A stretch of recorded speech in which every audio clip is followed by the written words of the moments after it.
Halo guys, assalamualaikum warahmatullahi wabarakatuh. Welcome to my channel Sahabat Kisah Belajar Hidup dan Jalan Cerita. Seperti biasa, kita bukan nonton dulu jalan-jalan ke Surabaya. Jangan lupa subscribe aku. Jumpa lagi dengan Ana Dolika. Terima kasih sudah mampir di channel aku. Kali ini kita akan bahas salah satu bangunan bersejarah lagi nih. Bangunan apakah itu? So, nggak usah berlama-lama. Happy watching. Yaps, Istana Maimun Medan. Siapa nih di sini yang sudah pernah dengar nama istana ini?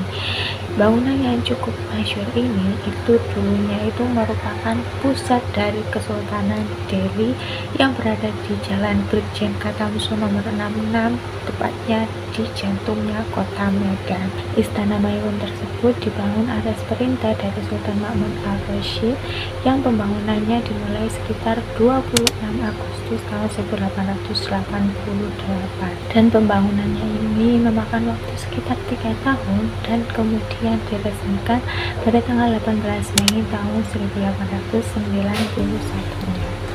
Luas wilayah dari bangunan istana ini sendiri itu kurang lebih sekitar 2.227 meter persegi yang memiliki 30 ruangan dan terdiri dari 2 lantai serta 3 bagian utamanya, yaitu bagian induk, bagian sayap kanan, dan sayap kiri.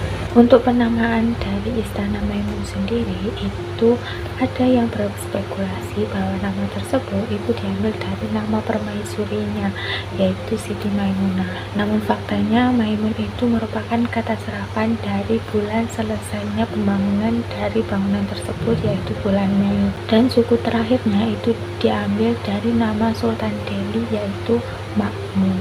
Jadi itulah Istana Maimun.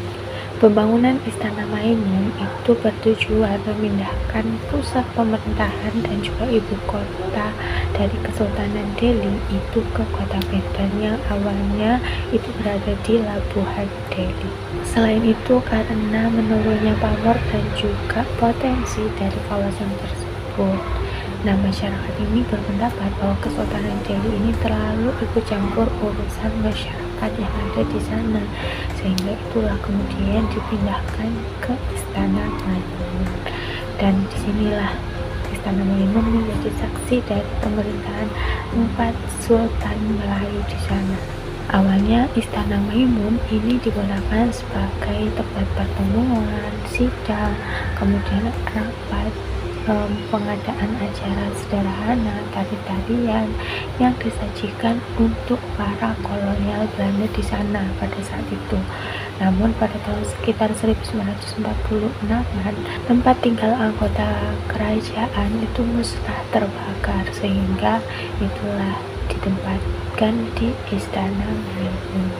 Nah, FYI aja nih, saat pembangunan Istana Maimun itu juga dibangun jalan rahasia bawah tanah loh, yang ini digunakan oleh Sultan Mahmud al-Rashid untuk ketika dia ini melakukan sholat 5 waktu untuk menghindari pembunuh bayaran saat itu. Warna kuning dari Istana Maimun ini melambangkan kejayaan dan juga kemakmuran dari Istana Maimun. Selain itu ada juga warna hijau di bagian atas istana yang melambangkan nilai ketuhanan yang Maha Esa. Itu berarti mereka ini menempatkan prinsip ketuhanan itu di atas prinsip-prinsip yang lain. Untuk mengisi ruangan istana yang megah yang satu ini, mereka ini juga mengisi dekorasi-dekorasi dengan tak hanya dari barang lokal saja, tetapi bahkan lantai keramik di teras istana ini itu berasal dari Italia, kemudian lampu gantungnya yang berasal dari Prancis, dan masih banyak lagi.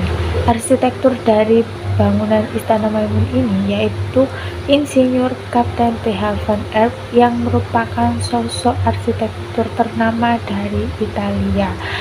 Ia menggabungkan konsep arsitektur dari mulai budaya Melayu, kemudian arsitektur Islam, Timur Tengah, hingga Eropa menjadi satu hingga terciptalah Istana Maimun tersebut. Istana itu juga dilengkapi dengan 82 tiang batu dan 43 tiang kayunya untuk memperkokoh bangunan Istana Maimun tersebut. Bentuk atapnya yang bercorak Islam itu membentuk sebuah kubah yang terbuat dari sirap maupun tembaga. Di dalam istana ini juga terdapat beberapa foto nih dari keluarga Kesultanan Delhi pada saat itu. Jika bagian luar dari bangunan Istana Maimun ini tampak luar itu didominasi oleh warna kuning dan juga hijau, ketika kita memasuki ruangan dalam Istana Maimun tersebut, itu juga sangat senada karena ketika kita memasuki ruangan tersebut, itu didominasi oleh kuning keemasan yang di dalamnya itu terdapat barang-barang dan juga peninggalan dari Kesultanan Delhi yang berusia ratusan tahun. Salah satunya yaitu meriam puntung, di mana ini itu sangat tersohor sekali kisahnya karena konon katanya meriam ini itu adalah jelmaan dari adik Putri Hijau yang bernama Mambang Hayali, yang ia ini konon berubah menjadi meriam untuk mempertahankan istana dari serangan Raja Aceh karena pinangannya ditolak oleh Putri Hijau. Lalu istana sebesar dan semegah itu kira-kira dananya dari mana ya? Nah, hal ini itu pada zaman itu Kesultanan Delhi ini sangat maju dan merupakan penghasil tembakau yang sangat besar dan memiliki kualitas tembakau yang sangat baik. Sehingga tembakau ini banyak diincar oleh orang Eropa dan juga Amerika, sehingga mereka ini bahkan sering disebut sebagai head dollar land atau tanah dolar oleh Belanda. Nah, dari situ perekonomian Kesultanan Delhi ini pun semakin membaik lah itu ya kan. Bahkan untuk membangun Istana Maimun sendiri itu memakan biaya kira-kira pada zaman itu ya, memakan biaya sekitar 1 juta gulden atau setara dengan 9,3 miliar rupiah. Angka yang sangat fantastis yang membuktikan bahwa kekuatan ekonomi Kesultanan Delhi pada saat itu dapat membuat sebuah mahakarya yang fantastis. Oke teman-teman, itu tadi sedikit penjelasan mengenai Istana Maimun, salah satu peninggalan bersejarah yang ada di kota Medan. So, gimana menurut kalian? Atau mungkin ada yang perlu ditambahkan? Boleh banget langsung aja tulis di kolom komentar di bawah. Terima kasih buat yang sudah nonton dari awal hingga akhir. Mohon maaf bila ada kekurangan seperti biasa. Jangan lupa like, komen, dan subscribe-nya. Wassalamualaikum warahmatullahi wabarakatuh. Bye.